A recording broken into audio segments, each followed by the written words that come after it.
Hey, rhythm strummers, you know this song, I bet.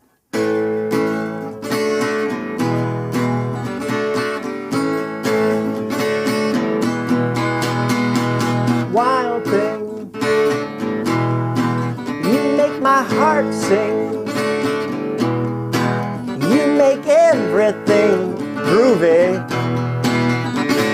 Wild thing. Wild thing. You know that song.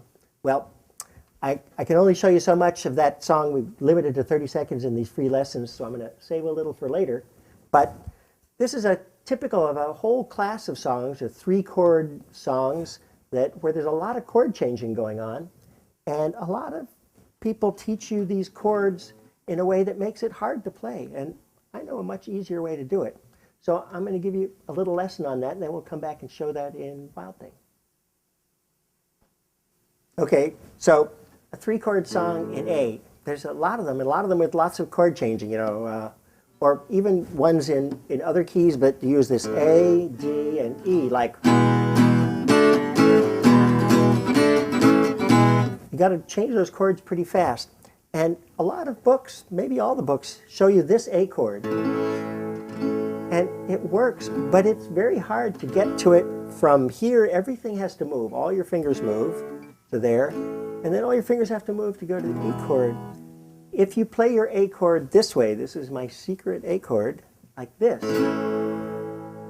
First of all, it's easier to fit your fingers on the strings because there's more room when you're doing every other string and then slipping in from behind with your first finger. Can you see what I'm doing? I've got my ring finger on the 2nd string, 2nd fret. I've got my middle finger on the 4th string, 2nd fret.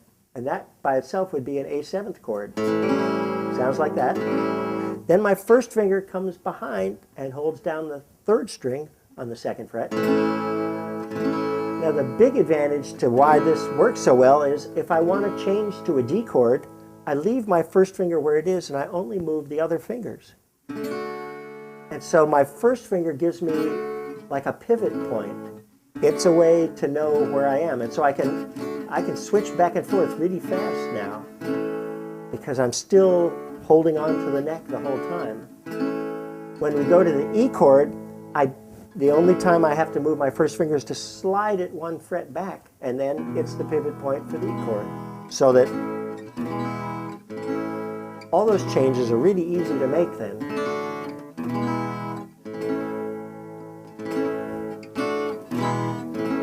Want to try that? At A, then when you go to the D chord, do not lift your first finger. Just move the other fingers. And go back to the A chord. Again, don't lift your first finger. Now to go to the E chord, just slide your first finger back 1 fret, and then place the rest of the fingers. Then go back to the A. Your first finger slides forward. Then back to the E, it slides back. Slides forward. I think once you start doing this, you'll never go back to the other way. I was trying just a little while ago to just not use this, play only this A chord, and I almost can't do it because my fingers don't want to do it the hard way. And so in a song like, oh, Wild Thing, you get to play those chords.